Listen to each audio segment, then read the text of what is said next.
শিরোনাম এবং এই সংস্কৃতিগুলো প্রতিষ্ঠার ব্যাপারে তাদের যুক্তি উপস্থাপন, আমরা দেখি যে এই যুক্তি উপস্থাপন করার ক্ষেত্রে আমাদের দেশে কিন্তু পশ্চিমের দেশ থেকে মানুষজন এসে করছে না, কিংবা সরাসরি ভারত থেকে মানুষজন, যে কলকাতা থেকে অনেক মানুষ চলে এসেছে বা দিল্লি থেকে অনেক মানুষ, অনেক হিন্দুরা চলে এসেছে, এসে তারা তাদের সংস্কৃতিটা এখানে প্রতিষ্ঠা করছে, বিষয়টা কিন্তু এমন নয়।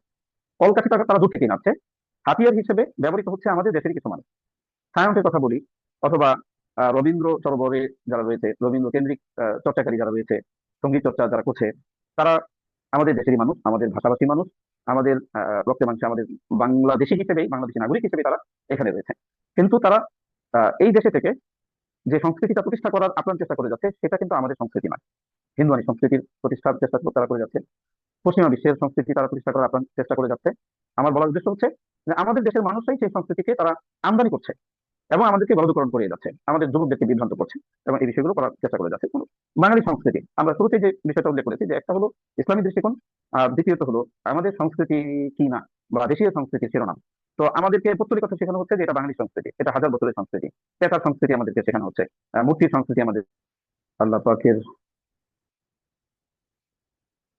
নুসরত কামনা করে আমরা বিষয়টি সম্পর্কে কিছু বিষয় আলোকপাত করার চেষ্টা করব, যেন আমি, আমার শ্রোতা মণ্ডলী এবং আমাদের দেশের সকল নাগরিক, বিশেষত আহ মুসলিম ভাই বোনেরা, আমরা যে যুগের সাথে, যুগের হাওয়ায় আমরা নিজেদেরকে বিলীন করে দিচ্ছি, সেই আত্মবিলীন অবস্থা থেকে যেন উত্তরণের সুযোগ পেয়ে যায়, আল্লাহ তারা সেই তৌফিক দান করুন সবাইকে।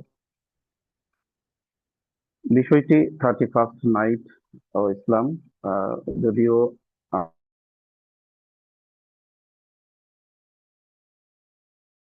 শুধুমাত্র একটি বিষয়ের মধ্যে আপনার সীমাবদ্ধ থাকবে না। মৌলিকভাবে সাংস্কৃতিক যে আগ্রাসন রয়েছে, এটা ব্যাপকতা রয়েছে, তো সবগুলো বিষয়ই আসবে। এবং এটা আমাদের বর্তমান অবস্থান থেকে আমাদের আরো সতর্ক হওয়া প্রয়োজন।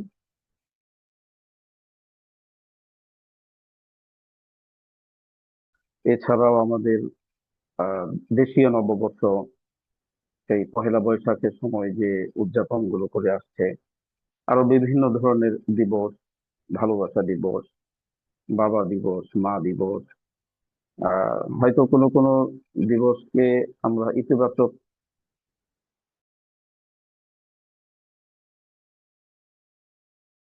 যে বিষয়গুলো রয়েছে সেগুলোর ব্যাখ্যা করা গেলে দেখা যায় যে ওগুলো অপসংস্কৃতি বা কুসংস্কৃতি হিসেবে আমাদের মধ্যে অনুপ্রবেশ করেছে।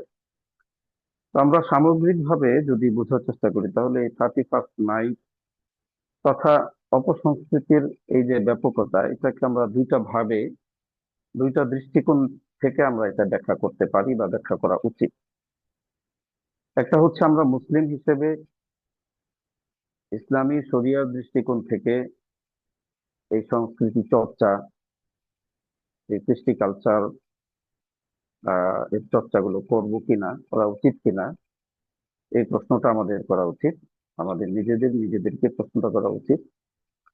দ্বিতীয়ত, যেটা একটু ব্যাপকভাবে বলতে পারে বা অনেকে বলে, যে আমরা বাংলাদেশি মানুষ, আমাদের দেশীয় সংস্কৃতিকে আমরা লালন করতেই পারি, একটা সাদা শিরোনাম দিয়ে অনেকেই এটা আহ, সহজ যুক্তি দিয়েও গ্রহণ করার একটা বক্তব্য প্রদান করে থাকে, যে হ্যাঁ, এগুলো আমাদের প্রাগৈতিহাসিক সংস্কৃতি রয়েছে, দেশীয় সংস্কৃতি রয়েছে, সেগুলো আমরা পালন করতে পারি কিনা।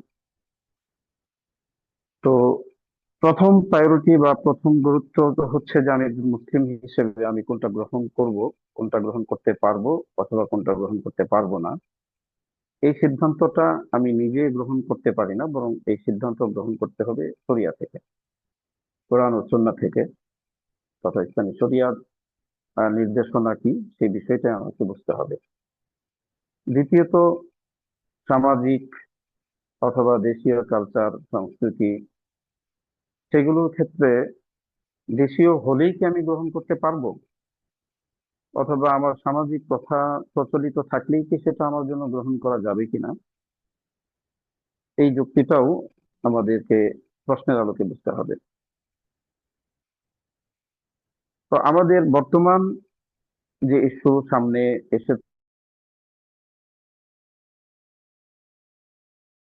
31 তারিখ এবং পরদিন 31 তারিখ তথা দিবাগত রাতেই যে সারা বাংলাদেশে ভয়াবহ তাণ্ডব দেখা যাবে, যদিও আমাদের এই সেমিনার সতর্কতামূলক আলোচনা বিভিন্ন মসজিদ থেকে, প্রায় সকল মসজিদ থেকেই এই ব্যাপারে সতর্ক করা হয়েছে। আমি নিজেও গত সপ্তাহে সাংস্কৃতিক আদান প্রদান এবং সাংস্কৃতিক আগ্রাসন এই শিরোনামে আলোচনা করেছি। তারপরে দেখা যাবে যে কয়জন মানুষ সচেতন হয়েছে আর কতজন মানুষ তার মধ্যে লিপ্ত হয়েছে, ডুবে গিয়েছে, তাদের সংখ্যাটাই বেশি। এরপরও আমাদের চেষ্টা আমাদের অবস্থান থেকে আমাদের সামর্থ্য মোতাবেক করে যেতে হবে, এটাই বাস্তবতা। তো এই 31st নাইট এবং ইসলাম, এই শিরোনামকে কেন্দ্র করে আমরা যদি বোঝার চেষ্টা করি, তাহলে প্রথম আমরা দেখি যে এই রাত্রকে কেন্দ্র করে যে বিষয়গুলো ঘটে থাকে, এটা এই দৃষ্টিকোণ যে আমরা দুইটা বিষয় উল্লেখ করলাম, দেশীয় সংস্কৃতি বা আমাদের সংস্কৃতি এবং ইসলামের দৃষ্টিকোণ, এই দুইটার কোনটির আলোকে পড়ে কিনা, করা যায় কিনা, করার সুযোগ আছে কিনা। প্রথমত আমরা দেখি যে এই রাতে যে উপজীব্য বিষয়গুলো থাকে, যে বিষয়গুলো ঘটে থাকে, এর মধ্যে 1 নম্বর বিষয় থাকে আতশবাজি করা। ঢাকা রাজধানী সহ বিভাগীয় শহর, জেলা শহর, এমনকি বর্তমানে একেবারে গ্রাম্য পর্যায়েও এর ব্যাপকতা চরমভাবে ছড়িয়ে পড়েছে। অথচ এই 31st নাইট উদযাপনের রীতি গত 2000 সালের সময় অথবা তার পূর্বেও এর কোনো অস্তিত্ব এতটা ব্যাপকভাবে ছিল না যতটা বর্তমান রয়েছে। তো এই এই আতশবাজি বা পটকা ফোটানো, ফানুস ওড়ানো, এই বিষয়টা এই রাতের একটা অবশ্য মানে আহ অবশ্যই একটা বৈশিষ্ট্য হিসেবেই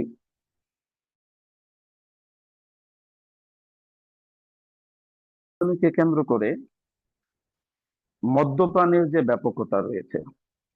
এক, যারা নিয়মিত মদ্যপান করে থাকে, মদ্যপায়ী যারা, মদ অথবা অন্যান্য নেশা গ্রহণে আসক্ত যারা, তারা ছাড়াও শখের বশে শখের বশে অথবা বন্ধুদের আড্ডায়, বিভিন্ন পার্টি ইত্যাদিকে কেন্দ্র করে উম, যে অন্য সময় তো আর পান করি না, আজকের এই রজনী নববর্ষ একটু আনন্দ ফুর্তি করার জন্য এই রাতেও ব্যাপকভাবে মদ্যপানের একটা বিষয় হয়ে থাকে।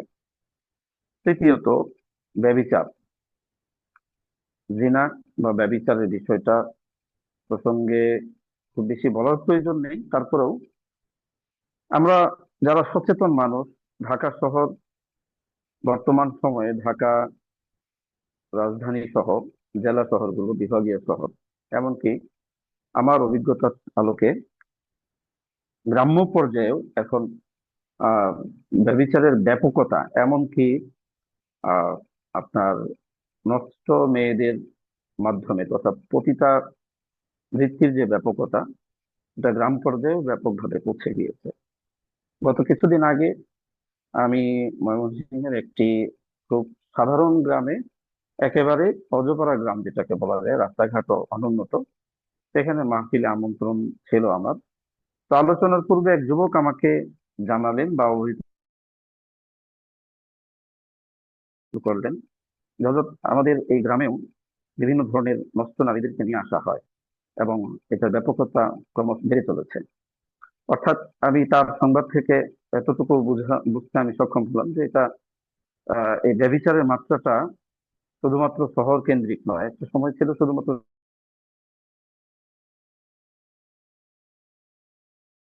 ছিল, কিন্তু সেটা এখন আর অভ্যন্তরীণ বিষয় নেই, এটা বাইরেও ব্যাপকভাবে ছড়িয়ে পড়েছে। তো এটা সাধারণ সময়ে, আর এই 31st নাইট কে কেন্দ্র করে কি পরিমাণ ব্যভিচারিতা তৈরি হবে, ব্যভিচার হবে,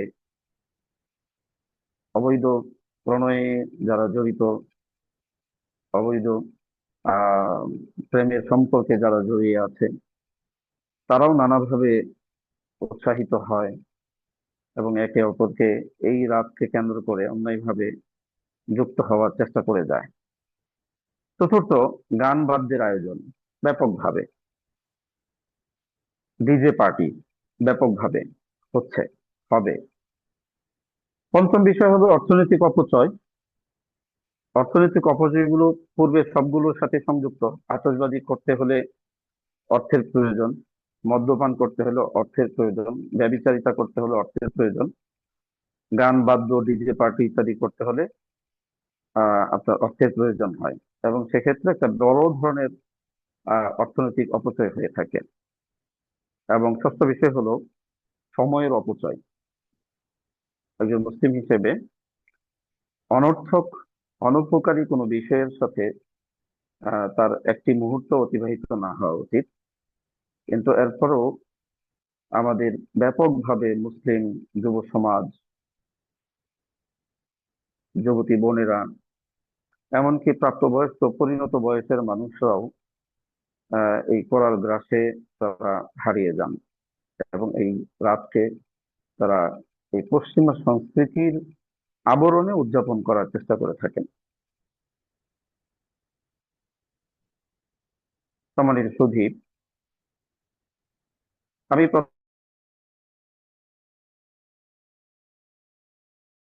প্রধান এবং সাংস্কৃতিক যে আগ্রাসন রয়েছে এটা সম্পর্কে একটা ভূমিকা দিয়ে তারপর আমি আমার আলোচনার একটু গভীরে যাওয়ার চেষ্টা করব। যে সংস্কৃতির সংজ্ঞা বা সংস্কৃতির যে ব্যাখ্যা রয়েছে, সংস্কৃতি এটা আমাদের স্বাভাবিকভাবে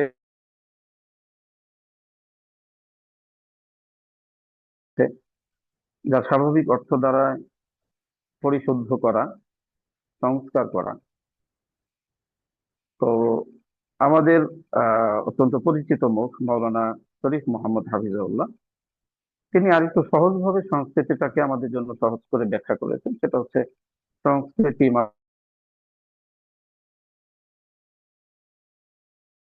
আচার, রীতিনীতি, আমাদের আহ প্রাত্যহিক জীবনে আমরা যা করে থাকি, আমাদের কথোপকথন, আচার আচরণ, আমাদের খাদ্য অভ্যাস, আমাদের পোশাক পরিচ্ছদ পরিধান করা, সামাজিক রীতিনীতি সহ আমাদের কৃষিকাজ, ব্যবসা বাণিজ্য, চাকরি বাকরি ইত্যাদি সবই কিন্তু আমাদের সংস্কৃতি বা আমাদের জীবন আচারের অন্তর্ভুক্ত। তো সেই হিসেবে আমরা আমাদের এই সংস্কৃতিটা লালন করি, ধারণ করি।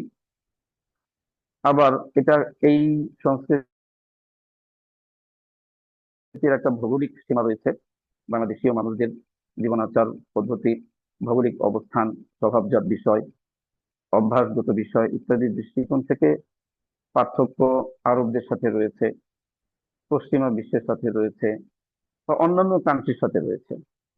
একইভাবে আমাদের দেশের মধ্যেও এক অঞ্চলের মানুষের সাথে অন্য দূরবর্তী যে সমস্ত অঞ্চল রয়েছে তাদের সাথে আমাদের এই সংস্কৃতি বিষয়ক আহ দূরত্ব বা বৈপরীত্য লক্ষ্য করা যায়।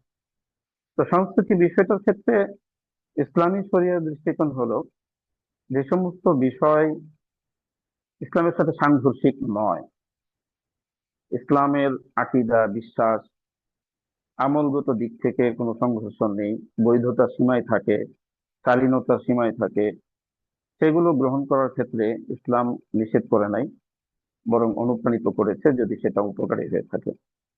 আর যে সমস্ত বিষয় নিষিদ্ধ, হারামের সীমার অন্তর্ভুক্ত, মাকরুহাতের মধ্যে অন্তর্ভুক্ত, সেই সমস্ত বিষয়কে ইসলাম নিষিদ্ধ করেছে এবং বলিষ্ঠভাবে নিষিদ্ধ করেছে, গ্রহণ করতে বারণ করেছে। দ্বিতীয়ত,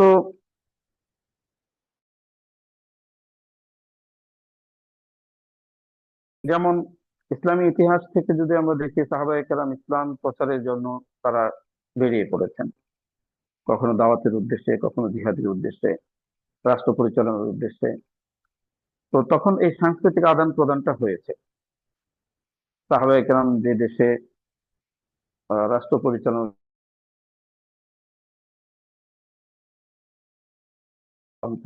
খেলাফত, তো সেই সময় ইসলামিক খেলাফতের ইসলামী রাষ্ট্রের ব্যাপকতা বা পরিধিত বিশাল আয়তনে ছিল।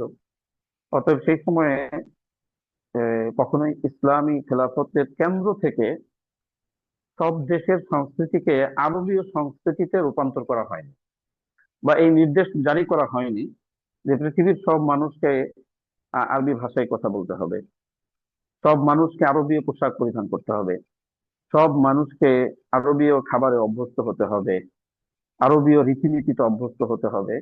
ইসলাম কিন্তু এটা করে নাই, বা ইসলামের খলিফাগণ পরবর্তী যুগেও যারা ইসলামী রাষ্ট্রের কর্ণধার ছিলেন, শাসকগণ অতিবাহিত হয়েছেন, হ্যাঁ, আহ, বিভিন্ন বিষয়ে বিচারিক দৃষ্টিকোণ থেকে সমালোচনার অবকাশ রয়েছে।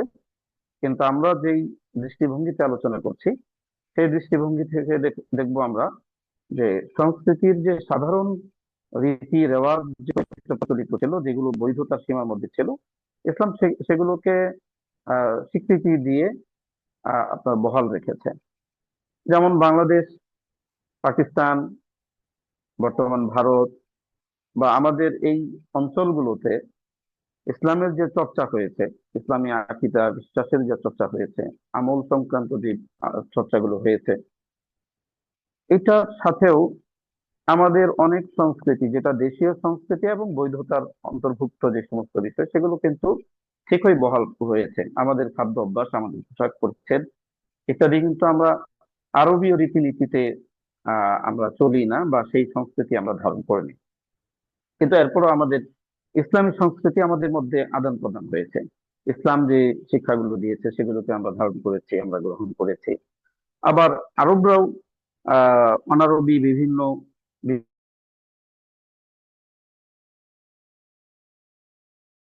অথবা অন্যান্য সংস্কৃতির যে সমস্ত বিষয় রয়েছে সেগুলো তারা গ্রহণ করেছেন, বা তাদের মধ্যেও সেটার ব্যাপকতা তৈরি হয়েছে। এটা হচ্ছে একটা স্বাভাবিক আহ, ধারায় সংস্কৃতির আদান প্রদান। এটা হয়, এটা হওয়া স্বাভাবিক, এবং এটা হতেই চলেছে, হতে চলবে, মানে ভবিষ্যতে হতে থাকবে। আর সাংস্কৃতিক আগ্রাসন যে বিষয়টা রয়েছে, সাংস্কৃতিক আগ্রাসনটা হচ্ছে ক্ষতিকারক। এটা দূষণীয়, এবং এটা এটা হচ্ছে ক্ষতিকারক। বর্তমানে আমাদের স্বাভাবিক যে সমরাস্ত্রের যে যুদ্ধ রয়েছে, সমর সমরাস্ত্র কর্তৃক অথবা কেন্দ্রিক ক্ষমতার প্রভাব, বল প্রয়োগ ইত্যাদির মাধ্যমে যে বিষয়গুলো পূর্বে প্রচলিত ছিল, একটি রাষ্ট্র আরেকটি রাষ্ট্রকে আঘাত করা, হামলা করা, দখল করা, সেই দেশের অর্থ সম্পদ লুণ্ঠন করা, জনগণের উপর কর্তৃত্ব প্রতিষ্ঠা করা, শহরগুলো এবং আহ অর্থনৈতিক যে সমস্ত প্রতিষ্ঠানগুলো থাকে সেগুলোর উপর দখল নেওয়া ইত্যাদির মাধ্যমে আপনার সাম্রাজ্য প্রতিষ্ঠা করার ব্যাপকতা ছিল, প্রচলন ছিল। তো বর্তমানের এই সময়ে আহ যুদ্ধ বিগ্রহ হচ্ছে, চলে এখনো পর্যন্ত। যে তার চেয়েও কঠিন ভাবে যে অস্ত্রের ব্যবহার হচ্ছে সেটা হচ্ছে সাংস্কৃতিক আগ্রাসন। পাওয়ারফুল রাষ্ট্রগুলো বা শক্তিশালী রাষ্ট্রগুলো, বিশেষ করে পশ্চিমা বিশ্ব এবং আমাদের পার্শ্ববর্তী দেশ ভারত, তারা তাদের নিজেদের সংস্কৃতিকে অন্য দেশের সংস্কৃতির উপর চাপিয়ে দিয়ে, তাদের সংস্কৃতির ব্যাপক প্রসার ঘটিয়ে নিজেদের কর্তৃত্ব প্রতিষ্ঠা, এবং এই সাংস্কৃতিক আগ্রাসনটাকে ভিন্ন শিরোনামে সাংস্কৃতিক সাম্রাজ্যবাদও বলা হয়ে থাকে বা বলা যায়। যেমন পশ্চিমের যে সভ্যতাগুলো আমাদের মধ্যে এসেছে, পশ্চিমা সভ্যতা, বা আমরা যদি এগুলোকে টাইটেল দেই, শিরোনাম দেই, তাহলে অপসংস্কৃতি,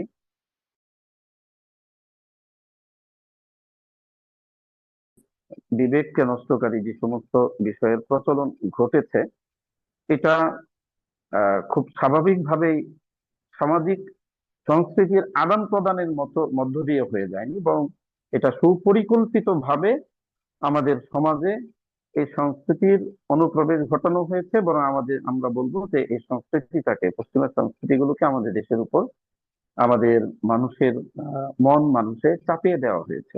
বিভিন্ন পদ্ধতি রয়েছে এই সংস্কৃতির চাপিয়ে দেওয়ার মাধ্যমগুলো। গণমাধ্যম রয়েছে, এখন তো সামাজিক মাধ্যম রয়েছে, মিডিয়া রয়েছে, প্রিন্ট মিডিয়া রয়েছে, ইলেকট্রনিক মিডিয়া রয়েছে। এই সমস্ত মিডিয়ার মাধ্যমে কবি সাহিত্যিকদের আপনার কাব্য চর্চা, গল্প উপন্যাস লেখনের মাধ্যমে, নাটক সিনেমা ইত্যাদির মাধ্যমে তারা ব্যাপকভাবেই এই সাংস্কৃতিক আগ্রাসনটা চালিয়ে থাকে।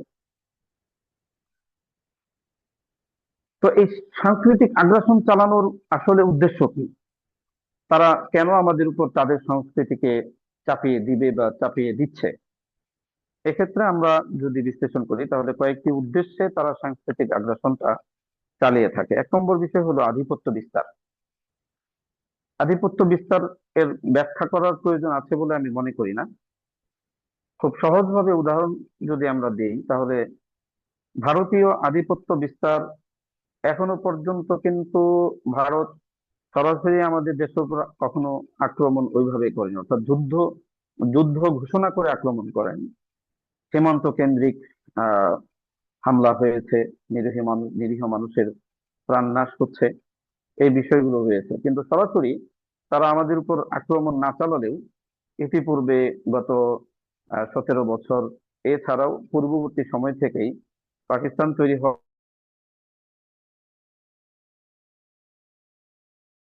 আধিপত্য রয়েছে। এই আধিপত্য বিস্তারের অন্যতম শক্তিশালী মাধ্যম ছিল তাদের এই সাংস্কৃতিক আগ্রাসন। তাদের এই সংস্কৃতির ব্যাপকতা আমাদের দেশের মধ্যে ঘটিয়ে আমাদের মধ্য থেকে কিছু মানুষকে তারা তাদের দালালে পরিণত করতে সক্ষম হয়েছে। আমাদের সমাজের এলিট শ্রেণী বলতে আমরা যাদেরকে চিনি, সুশীল হিসেবে যাদেরকে আমরা আখ্যায়িত করে থাকি, ওই শ্রেণীর মানুষগুলো সবই আহ ভারত কেন্দ্রিক বা ভারতের আধিপত্যকে তারা মেনে নিয়ে আমাদের এই এই দেশে ভারতের এই আধিপত্য বিস্তার করার ক্ষেত্রে সাহায্য করে যাচ্ছে, সহযোগিতা করে যাচ্ছে। দ্বিতীয়, সাংস্কৃতিক বিনাশ। এটা একটা উদ্দেশ্য। আমরা মুসলিম সমাজ, আমরা যে সংস্কৃতিকে ধারণ করি, লালন করি, ইসলামী মূল্যবোধকে আমরা ভালোবাসি, ইসলামের রীতিনীতি, আকীদা, বিশ্বাস, আমল, ইবাদত, বন্দেগী, ব্যবসা বাণিজ্যে সততা, চাকরি বাকরি ইত্যাদিতে আমানতদারিতা, সুদ ঘুষ ইত্যাদি পরিহার করা, এই সমস্ত আহ বিষয়কে যে আমরা লালন করি, এই বিষয়গুলোকে যদি নষ্ট করে দেওয়া যায়, এই সংস্কৃতিটাকে যদি বিনাশ করে দেওয়া যায়, তাহলে অনৈতিকতা, অন্যায়, পাপাচারিতা, ব্যভিচারী ব্যভিচার, সুদ ঘুষের ব্যাপকতা ইত্যাদি যদি করা যায়, অর্থাৎ একজন মানুষকে যদি নৈতিকতার থেকে আপনার সরিয়ে নেওয়া যায়, নৈতিক স্খলন ঘটানো যায়, তাহলে সেক্ষেত্রে ওই মানুষকে দিয়ে খুব সহজেই তারা তাদের স্বার্থ হাসিল করতে সক্ষম হবে, এবং সে মানুষটা প্রয়োজনে নিজের দেশের স্বার্থকে বিলীন করে দিয়ে হলেও তাদের স্বার্থকে রক্ষা করার জন্য আপ্রাণ চেষ্টা করে যায় বা চেষ্টা চালিয়ে যায়। তৃতীয় বিষয় হচ্ছে অন্ধ অনুকরণ। যখন মানুষ সাংস্কৃতিক ভাবে প্রভাবিত হয়ে যায়,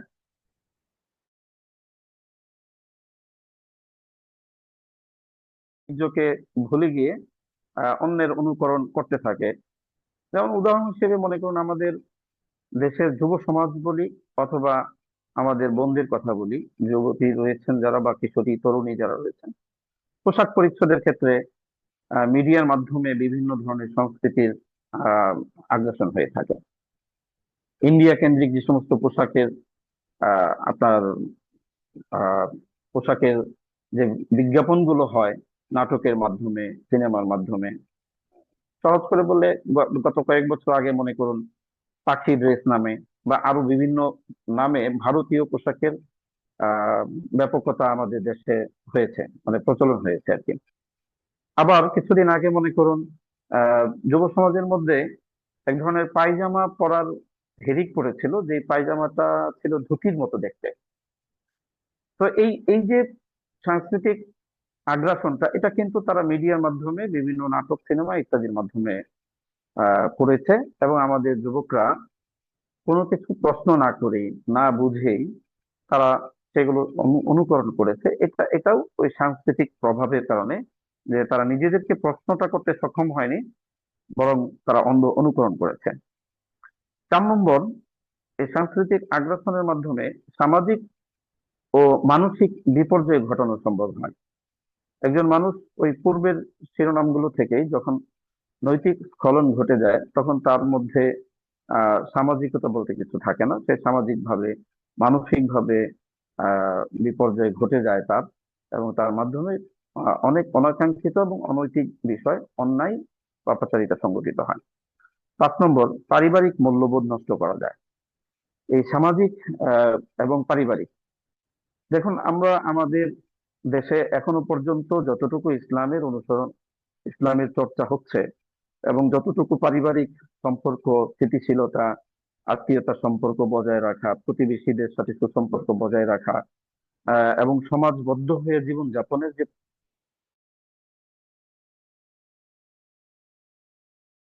ছিটে ফোঁটাও পশ্চিমের দেশগুলোতে বিদ্যমান নেই।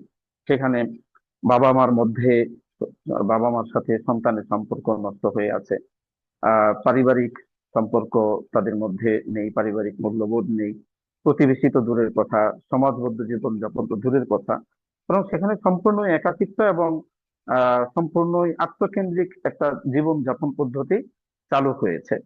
তো এখন এই দেশের পারিবারিক মূল্যবোধ যদি নষ্ট করে দেওয়া যায়, তাহলে তাদের সেই এই সাংস্কৃতিক আগ্রাসনটা আরো জোরালো হবে, এবং এর মাধ্যমে এই দেশের মন মানসিকতাকে আপনার মন মানসিকতার উপর কর্তৃত্ব নেওয়া এবং তাদেরকে পরিচালিত করা খুব সহজ।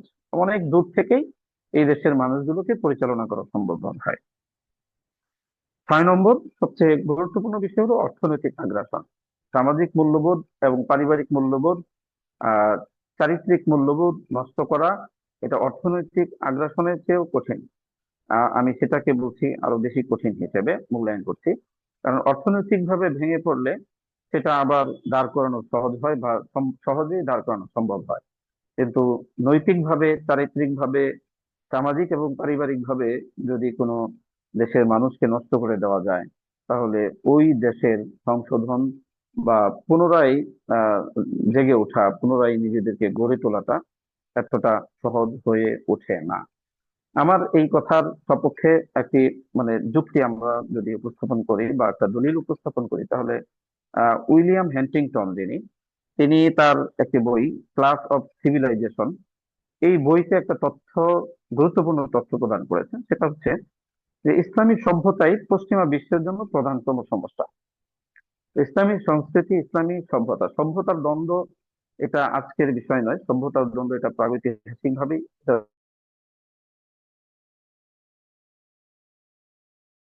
যা যা মানে প্রচেষ্টার প্রয়োজন সেটা হয়ে এসেছে। এটা এই ক্ষেত্রে এখন পশ্চিমা বিশ্ব ইসলামী সভ্যতাকে তাদের জন্য প্রধানতম সমস্যা মনে করছে বিধায় মুসলিম দেশগুলোতে তাদের সভ্যতার প্রভাব প্রতিষ্ঠা করার চেষ্টা করে যাচ্ছে, এবং ইসলামী সভ্যতা, ইসলামী সংস্কৃতিকে নষ্ট করে দেওয়ার যে সমস্ত মানে যত্নের সাথে এই বিষয়টাকে তারা ঘটিয়েছে।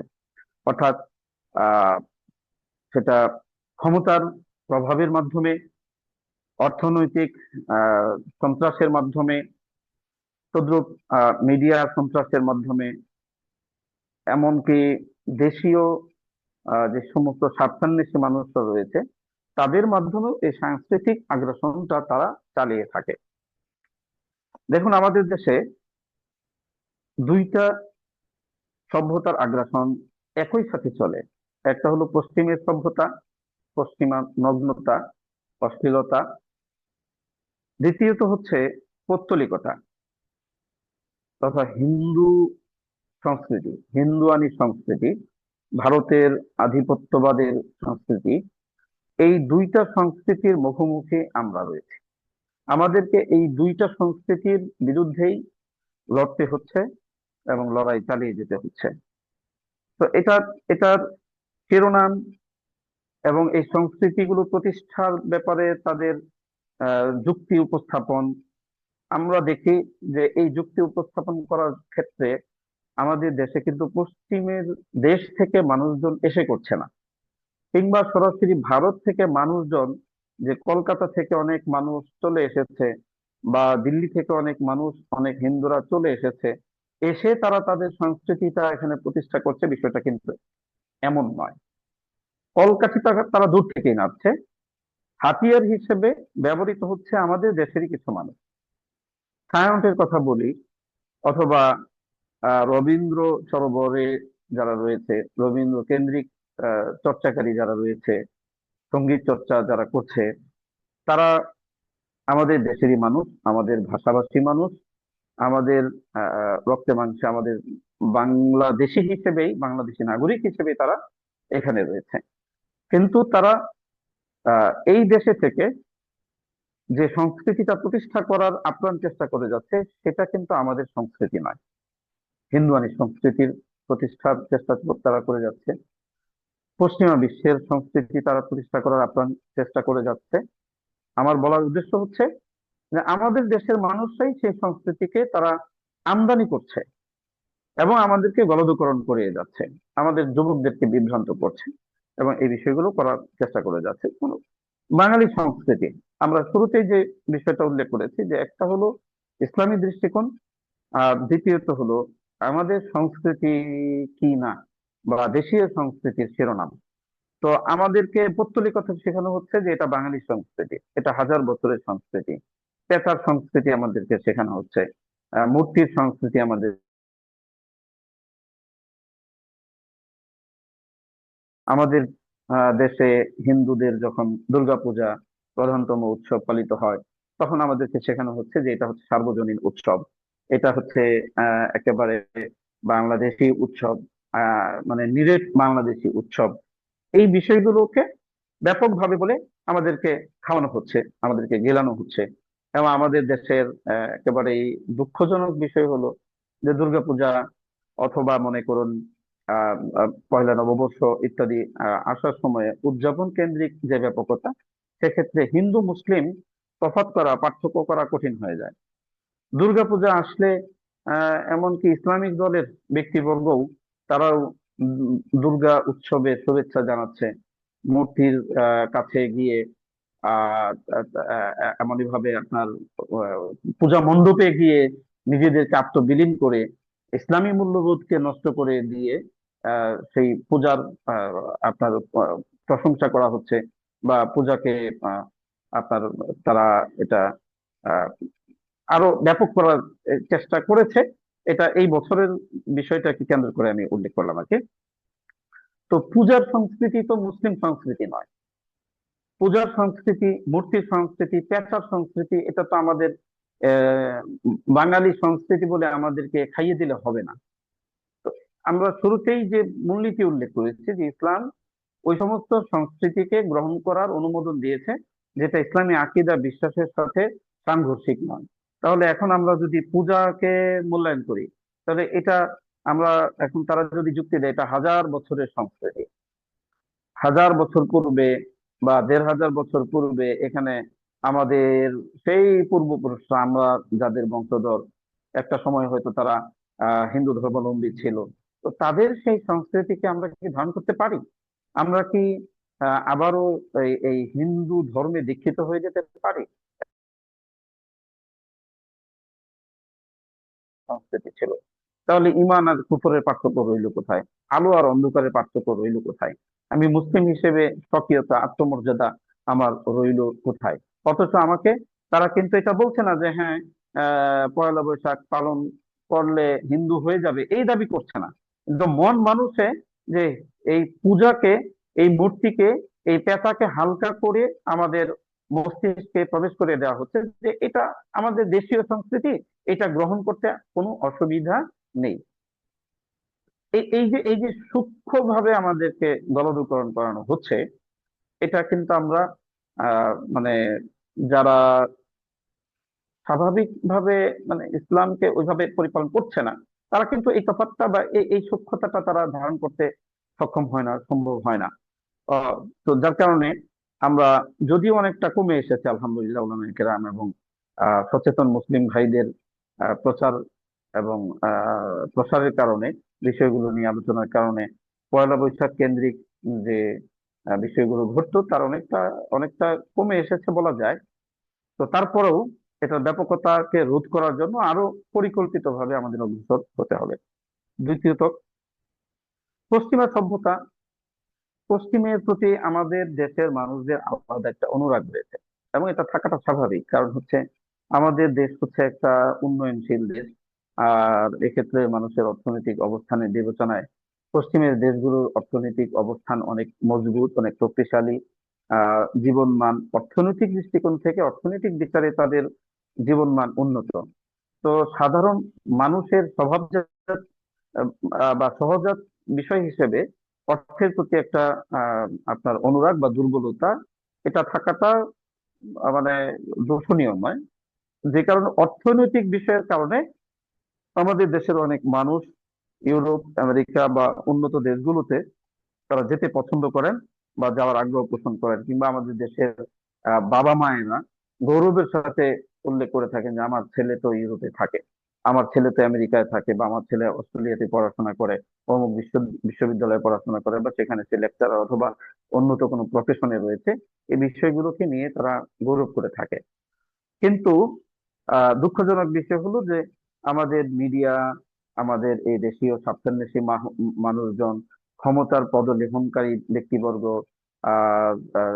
শাসক বর্গ যে সমস্ত রয়েছে, যারা রয়েছে, তাদের মাধ্যমে এই দেশে পশ্চিমের সভ্যতা, পশ্চিমের সংস্কৃতিটাও আসতে শুরু করেছে আরো বহুকাল আগে থেকে, এবং তার ব্যাপকতা এটা হয়ে এসেছে। এবং এটা আরো বেশি করে, বিশেষ করে পোশাক পরিচ্ছদের ক্ষেত্রে ধরেন এটা একেবারে খুব কমন হয়ে গিয়েছে যে আমাদের নারীদের মধ্যে, আমাদের বোনদের মধ্যে অনেকেই দেশীয় পোশাক পরিধান করেন, আবার অনেকে বলেন আহ ওয়েস্টার্ন পোশাক ইত্যাদি, সেগুলো পরিধান করে। কেউ কেউ গৌরবের সাথে প্রকাশ করে যে হ্যাঁ, না, আমি একটু ওয়েস্টার্ন পোশাকে অভ্যস্ত হয়ে পড়েছি, বা ওই কালচারে অভ্যস্ত হয়ে পড়েছে। তো এটা এটা দেখুন, এটাকেও তারা আহ আহ, মানে পশ্চিমা সভ্যতাকে তারা আধুনিকতা আধুনিকতা হিসেবে শিরোনাম করছে, যে এটা আধুনিকতা, এটা এটা আধুনিকতা। আহ এই যে আধুনিকতার শিরোনাম, সভ্যতার শিরোনাম, কিন্তু তারা প্রকাশ করছে বা চর্চা করছে অশ্লীলতা, নগ্নতা, অবাধ মেলামেশা, অবাধ মদ্যপান। এগুলোকে তারা আধুনিকতা হিসেবে তারা আমাদেরকে গলদকরণ করাচ্ছে, আমাদের মা বোনদেরকে তারা এটা গলদকরণ করাচ্ছে যে এটা হচ্ছে আধুনিকতা, এটা করা যায়, করা যাবে। অর্থাৎ স্বাভাবিকীকরণ, একটা নষ্ট বিষয়কে, একটা দুর্গন্ধযুক্ত বিষয়কে ইসলাম যেটাকে সম্পূর্ণভাবে নিষিদ্ধ করেছে, সেই বিষয়গুলোকে আমাদের সমাজে এটা স্বাভাবিক করার চেষ্টা করা হচ্ছে। এবং এটা, এই যে বিষয়গুলো আমি যেগুলো বললাম যে আমাদের সমাজে এগুলো হচ্ছে, আমরা খুবই ছোট্ট একটা প্ল্যাটফর্মে আলোচনা করছি। আমি জানি না এখানে কয়েকজন আলোচনা শুনতে পাচ্ছেন বা শুনছেন, হয়তো 30, 40 বা 50 জন, আমার ধারণা অনুপাতে এরকম হতে পারে। কিন্তু এই সংস্কৃতি আমাদের দেশে ব্যাপকভাবে প্রচলন গড়ার জন্য প্রাতিষ্ঠানিকভাবে কাজ করছে। প্রাতিষ্ঠানিকভাবে আমাদের দেশে ভারতীয় সংস্কৃতির চর্চাকারীরা প্রাতিষ্ঠানিকভাবে কাজ করছে। সরকারি ইন্ধনে বা সরকারি সহযোগিতা তাদের রয়েছে। অনুরূপভাবে পশ্চিমা সভ্যতা প্রতিষ্ঠার জন্য সরকারি বেসরকারি বিভিন্ন প্রতিষ্ঠান অর্থনৈতিকভাবে, সামাজিকভাবে তারা কাজ করে যায়। তার বিপরীতে আমাদের তেমন ব্যাপক এবং জোরালো কোনো কাজ নেই বললেই চলে। ক্ষুদ্র ক্ষুদ্র বা ব্যক্তিগত পর্যায় থেকে ইসলাম চর্চার ওই দাবি থেকে, ইসলাম চর্চার যে একটা উৎসাহ উদ্দীপনা রয়েছে, সেগুলো থেকে আমরা অনেকেই করে থাকি। কিন্তু তাদের বিপরীতে আমাদের যে ব্যাপকভাবে উদ্যোগ নেওয়া দরকার, প্রতিরোধ গড়ে তোলা দরকার, সেটা আমাদের মধ্যে নেই। দেখুন, আহ আমরা যে এই 31st নাইট বা এই নববর্ষের প্রথম রজনীতে, প্রথম প্রহরে যে বিষয়গুলো এসেছে, আমরা এই বিষয়গুলোকে দেখব যে ইসলামী শরিয়ার দৃষ্টিকোণ থেকে আমরা গ্রহণ করতে পারি কিনা। আমরা যদি একটা ফলাফলে আসার চেষ্টা করি, তাহলে প্রথমত আমরা যে বিষয়গুলো আলোচনা করলাম, যা এই রজনী কেন্দ্রিক হয়ে থাকে, বা পহেলা বৈশাখ কেন্দ্রিক হয়ে থাকে, দুর্গাপূজা কেন্দ্রিক হয়ে থাকে, বা অন্যান্য দিবস, ভালোবাসা দিবস, তারপরে ধরুন পহেলা ফাল্গুন, নব বসন্ত বরণ উৎসব যেটা হয়ে থাকে, আরো আরো এই ধরনের আরো অনেক অনেক যে আহ বিষয়গুলো হচ্ছে। তো ওই বিষয়গুলো আমাদের সংস্কৃতি, যেটা আমরা আমাদের সংস্কৃতি বলতে পারি না, আমাদের সংস্কৃতি আমরা বলতে পারি না। আমরা আমাদের সংস্কৃতির কথা যদি উল্লেখ করি, আমাদের গ্রাম্য জীবন, গ্রামীণ জীবন, গ্রামীণ মানুষের সাদা সাদা সিধা জীবন, গ্রামীণ মানুষের কৃষিকাজ, গ্রামীণ মানুষের মৌসুমী ফসল ফলানো, ফসল ফসল কাটা, আহ পশুপালন ইত্যাদি থেকে শুরু করে গ্রামীণ মানুষের সরল জীবন যাপন, গ্রামীণ মায়েদের সরল জীবন যাপন, যেটা পর্দা রয়েছে তাদের মধ্যে, স্বাধীনতা রয়েছে, প্রতারণা মুক্ত যে সমস্ত জীবন, একে অপরের প্রতি সহমর্মিতাপূর্ণ যে জীবন, সেগুলোকে আমরা আমাদের সংস্কৃতি বলতে পারি। কিন্তু এই পৌত্তলিকতা, এই হিন্দুয়ানি সংস্কৃতি, এই পশ্চিমা নগ্নতা, অসভ্যতা এবং কুসংস্কার ও অপসংস্কৃতিকে কখনোই আমাদের সংস্কৃতি বলতে পারি না। দ্বিতীয়ত, আরেকটা যুক্তি দিয়ে যদি আমরা উপস্থাপন করি, তাহলে তারা যে আধুনিকতা বলে নগ্নতা প্রচার করছে, অনুরূপভাবে পেশার সংস্কৃতিকে তারা আধুনিকতা বলে চালাচ্ছে। তারা নিজেরা নিজেদেরকে সংস্কৃতি মনা বলছে, নিজেরা নিজেদেরকে বিজ্ঞান মনস্ক বলছে। তো বিজ্ঞান কি পেশার পেশার সংস্কৃতিকে স্বীকৃতি দেয়? বিজ্ঞান কি মূর্তি পূজাকে স্বীকৃতি দেয়? বিজ্ঞান কি অগ্নি পূজাকে সংস্কৃতি দেয়? বিজ্ঞান তারকা পূজা ইত্যাদি বিষয়গুলোকে স্বীকৃতি দেয় কিনা? তো তারা নিজেরাই নিজেদের দাবির বিরুদ্ধে অবস্থান করছে। অথচ আহ এই সেকুলারিজম অথবা এই যে নাস্তিক্যবাদীরা এই চর্চাগুলো করে যাচ্ছে কিসের বিপরীতে? ইসলামের বিপরীতে। তার মানে নাস্তিক্যবাদের মূল থিম হলো এন্ট্রি ইসলাম। এবং যদি আমরা সেকুলারিজম বা সেকুলার শব্দের যে ব্যাখ্যা আপনারা উইকিপিডিয়াতে দেখতে পাবেন, বা যে আমাদের আহ, বাংলা বাংলা বাংলা ভাষার যে আহ, ইয়ে থেকে, বাংলা একাডেমি থেকে প্রকাশিত যে অভিধান রয়েছে, সেখানেও আপনারা এই সেকুলার শব্দের বিপরীতে দেখা যাবে যে এন্ট্রি ইসলাম হিসেবে এটাকে ব্যাখ্যা করা হয়েছে। তো তারা ইসলামের বিপরীত যে সমস্ত সংস্কৃতি এবং সভ্যতাগুলো রয়েছে, অসভ্যতাগুলো রয়েছে, সেগুলোকে নিজেদের শিরোনামে, আধুনিকতার শিরোনামে আমাদের উপর চাপিয়ে দেওয়া হচ্ছে। এটা হচ্ছে সাংস্কৃতিক আগ্রাসন, এটা সাংস্কৃতিক আদান প্রদান নয়। তো এই পর্যায়ে আমরা আহ এই ঘটে যাওয়া, আমাদের সমাজে মিশে যাওয়া, আমাদের বলা যায় এখন একেবারে রক্ত মাংসের সাথে এগুলোকে মিশিয়ে দেওয়া হচ্ছে, এই পর্যায়টা চলে এসেছে। এই বিষয়গুলো ইসলামের দৃষ্টিকোণ থেকে আমরা আমাদের পক্ষে করা সম্ভব কিনা, আমি আবারও পূর্বের সেই বিষয়গুলো, যে এই 31st নাইটে যে কার্যক্রমগুলো, প্রধানতম কার্যক্রমগুলো হয়ে থাকে, সেগুলোর মধ্যে 1 নম্বর বিষয় হচ্ছে আতশবাজি, মদ্যপান, ব্যভিচারিতা, গান বাদ্য, ডিজে পার্টি, অর্থনৈতিক অপচয়, সময়ের অপচয়।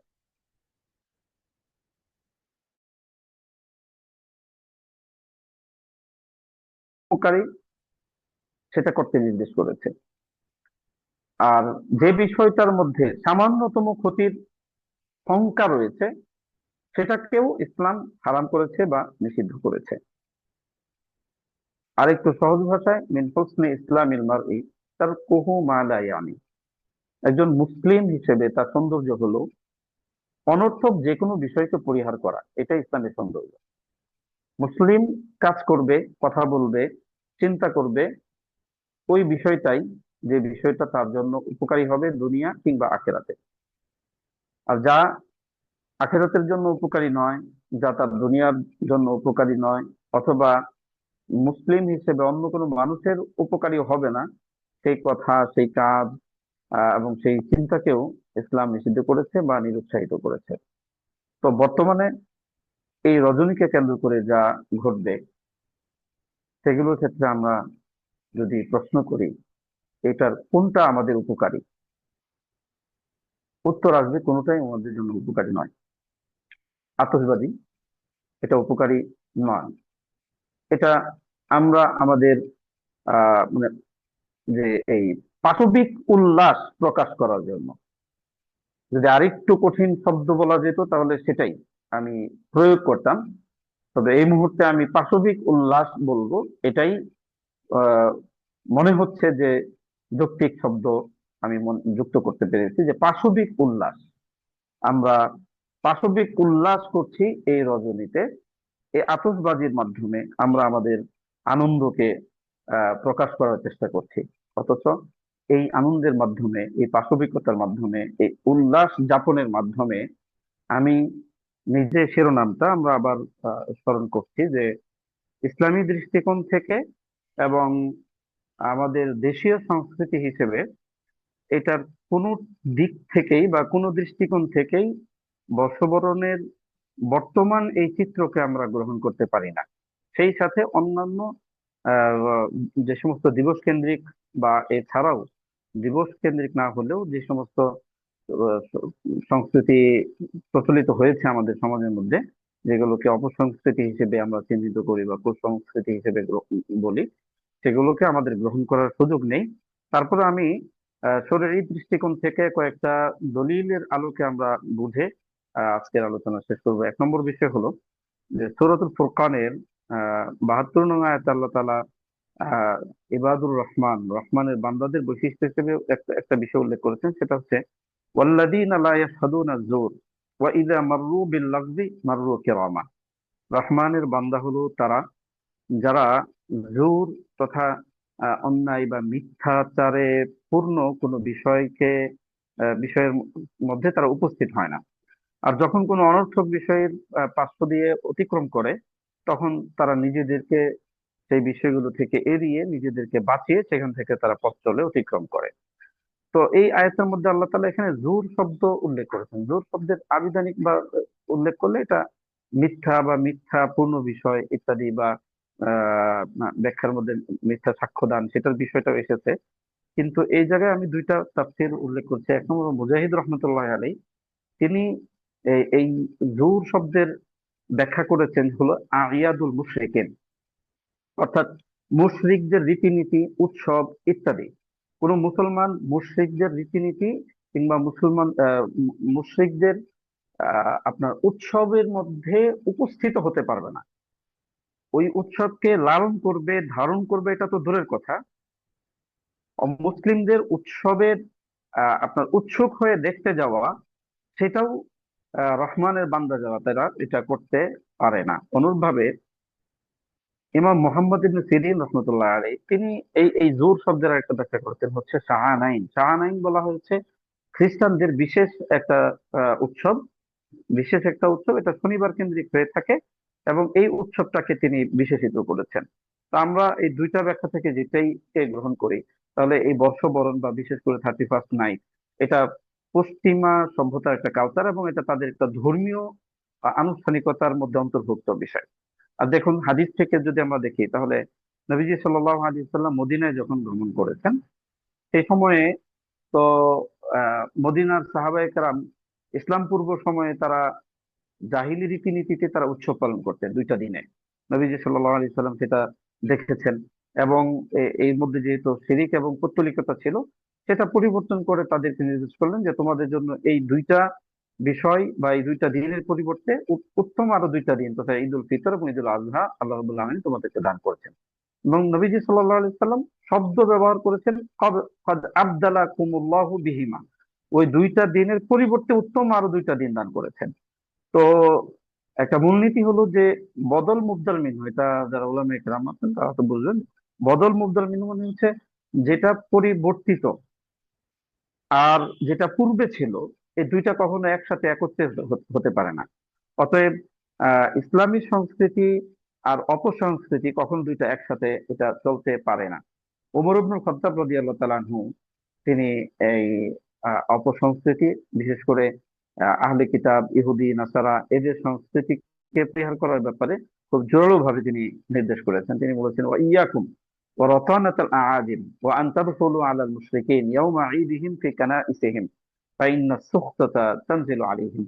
তো ওমর ইবনুল খাত্তাব রাদিয়াল্লাহু তাআলা আনহু অমুসলিমদের ভাষা, যেটা প্রয়োজন নয়, হ্যাঁ প্রয়োজনের স্বার্থে তো অনেক কিছু শেখা যেতে পারে, ভাষা শেখা যেতে পারে, কিন্তু যেই ভাষাটা আমাদের প্রয়োজন নেই, অমুসলিমদের ভাষা, রীতি ইত্যাদি শেখার, সেটা শিখতেও তিনি বারণ করেছেন। অনুরূপভাবে আপনার মুশরিকদের উৎসবে, বিশেষ করে তাদের পূজা মণ্ডপ বলুন অথবা আপনার গির্জা বলুন ইত্যাদিতে উৎসবের দিন প্রবেশ করার ব্যাপারেও বিশেষভাবে নিষেধ করেছেন। ইমাম ইবনে তাইমিয়া রহমতুল্লাহ আলাইহি, কাফের মুশরিকদের সাথে সাদৃশ্য অবলম্বন এবং তাদের আপনার উৎসবে অংশগ্রহণ করার ব্যাপারে তিনি বেশ গুরুত্বপূর্ণ এবং খুবই জোরালো ভাবে একটা বিষয় উল্লেখ করেছেন। তার লিখিত একটি গ্রন্থ রয়েছে ইকতিদাউ সিরাতুল মুস্তাকিম। আহ তো এই ইকতিদাউ সিরাতুল মুস্তাকিমের মধ্যে তিনি উল্লেখ করেছেন যে মুশরিকদের উৎসবে অংশগ্রহণ করা এবং তাদের অন্যান্য রীতিনীতিকে আপনার সাপোর্ট করার ক্ষেত্রে দুইটার মধ্যে কোনো পার্থক্য তেমন নেই। অর্থাৎ যদি তাদের উৎসবকে অংশগ্রহণ করা হয়, তাহলে যেন তাদের অন্যান্য সকল রীতিনীতিকেও সমর্থন করা হয়ে থাকে। এবং এই অংশগ্রহণটাকে তিনি বলছেন যে ফাইনাল মুওয়াফাকাতা ফি জামিউল ঈদ মুওয়াফাকাতুন ফিল কুফরি। যদি কোনো মুসলমান আপনার অমুসলিমদের সমস্ত উৎসবে অংশগ্রহণ করে, তাহলে সে যেন কুফরের মধ্যে অংশগ্রহণ করলো। আর কেউ যদি কোনো কোনো উৎসবকে গ্রহণ করে, বরণ করে, তাহলে সে যেন কুফরের একটা অংশকেই আপনার গ্রহণ করলো। তো অতএব এই যে বর্ষবরণ উৎসবটা, এটা তাদের একটা ধর্মীয় উৎসব। অনুরূপভাবে ক্রিসমাস উপলক্ষে যে অনুষ্ঠান হয়ে থাকে, এটাও তাদের একটা ধর্মীয় উপলক্ষ বা ধর্মীয় উৎসব হিসেবেই তারা গণ্য করে থাকে। এখন আমরা মুসলিমরা যদি সেটাকে গ্রহণ করি, তাহলে এটা অবশ্যই হিন্দু, বৌদ্ধ, খ্রিস্টান এবং ইহুদিদের অনুসরণ হয়।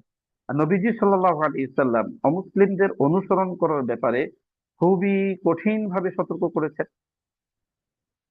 ইমাম বুখারী রহমতুল্লাহ আলাইহি এবং মুসলিম রহমতুল্লাহ আলাইহি হাদিস উল্লেখ করেছেন যে লাতাত্তাবিউন্না সুনানা মান কানা ক্বাবলাকুম শিবরান বিশিবরিন ওয়া যিরাআন বিযিরাইন হাত্তা লাউ সালাকু জুহরা দাব্বিন লাসালাকতুমুহু ইলা আখিরিল হাদিস আও কামা ক্বালা আলাইহিস সালাতু ওয়াস সালাম। নবী সাল্লাল্লাহু আলাইহি সাল্লাম বলছেন যে আমার উম্মতের মধ্যে একটা সময়কাল আসবে যে যখন তোমরা পূর্ববর্তী ব্যক্তিবর্গ অর্থাৎ ইহুদি নাসারাদের পদাঙ্ক তোমরা অনুসরণ করবে, হাত বাই হাত, বিঘত বাই বিঘতে। এমনকি তারা যদি কোনো গুইসাপের গর্তে প্রবেশ করে, তাহলে তোমরাও তাদের অনুসরণ করতে করতে গুইসাপের গর্তেই প্রবেশ করবে। তো দেখুন এখানে গুইসাপের গর্ত, আসলে বাস্তবে কি কোনো মানুষ গুইসাপের গর্তে প্রবেশ করতে পারে, কিংবা আমরা কি গুইসাপের গর্তে প্রবেশ করছি কিনা, এটা বাহ্যিক অর্থটা এখানে মুখ্য না। ইমাম নববী রহমতুল্লাহ আলাইহি এই শব্দটার ব্যাখ্যা করেছেন এইভাবে, যেখানে নবীজি সাল্লাল্লাহু আলাইহি সাল্লাম গুইসাপের গর্ত, অনুরূপভাবে হাত বাই হাত, বিঘতে বিঘতে অনুসরণ, এটা একটা উপমা হিসেবে ব্যবহার করেছেন। উপমাটা কি? যে মুসলমানরাও কাফের মুশরিকদের রীতিনীতিতে এতটা প্রবল ভাবে জড়িয়ে যাবে এবং এই রীতিনীতিটাকে তারা এমন ভাবে মানে পছন্দ করতে শুরু করবে যে তারা তাদের এই এই এই উৎসবগুলোকে নিজেদের মতো করে ইয়া করে নেবে, আপন করে নেবে। তাহলে এখন যদি আমরা এই হাদিসটার বাস্তবতা যুক্ত করতে চাই বর্তমান প্রেক্ষাপটের সাথে, তাহলে তো আমরা দেখবো যে নবীজি সাল্লাল্লাহু আলাইহি সাল্লামের এই হাদিস, এই ভবিষ্যৎবাণী একটা অলৌকিক একটা মুজিজা ছিল। এটার বাস্তবতা তিনি সেই 1500 বছর আগেই প্রবেশ করে আমাদেরকে বলে গিয়েছেন, জানিয়ে গিয়েছেন। অতএব এই কার্যবলী যে সমস্ত হচ্ছে, সেগুলো আহ আলোচনা প্রয়োজন রয়েছে ব্যাপকভাবে, আরো উন্মুক্ত প্ল্যাটফর্মে আলোচনার প্রয়োজন রয়েছে। এবং এই সমস্ত অপসংস্কৃতিকে রোধ করার জন্য আমাদের যা যা করণীয়, সামর্থ্যের ভিতরে যতটুকু করণীয়, সেটা আমাদেরকে করতেই হবে, আলোচনা করে যেতে হবে। এমনই ভাবে তাদের সাথে সাদৃশ্য অবলম্বন করা, পোশাক পরিচ্ছদ, আমাদের খাদ্য অভ্যাস, আমাদের পাঠ পড়াশোনা ইত্যাদি শুরু করে, বিশেষ করে এই সমস্ত দিবস কেন্দ্রিক বিষয়গুলোকে এড়িয়ে চলতে হবে নিরঙ্কুশ ভাবে, এবং জাতিকে সতর্ক করতে হবে। এটা আমি একজন মানে মুসলিম হিসেবে মনে করি এটা আমাদের প্রত্যেকের উপর করণীয় এবং দায়িত্ব। অতএব আল্লাহ তাআলা আমাদেরকে বোঝার তৌফিক দান করুন। আলোচনার মধ্যে অপ্রাসঙ্গিক কোনো বিষয় এসে থাকলে বা অনুপযোগী কোনো বিষয় এসে থাকলে সেটা আল্লাহ পাক ক্ষমা করে দেন। বিশেষভাবে আল্লাহ তাআলা মুসলিম উম্মাহ কে কবুল করুন, সমস্ত প্রকার অনৈতিকতা থেকে হেফাজত করুন, আমাদের দেশকে হেফাজত করুন। এবং পরিশেষে আমি আমাদের ভাই শহীদ উসমান হাদি, তার জন্য দোয়া করি এবং তার বিচার এর দাবি আমাদের এই প্ল্যাটফর্ম থেকে জানাই। এবং তার যে চেতনা, ইনসাফ প্রতিষ্ঠার যে বিষয় এবং সাংস্কৃতিক আহ আগ্রাসন রোধে শহীদ উসমান হাদির ভাই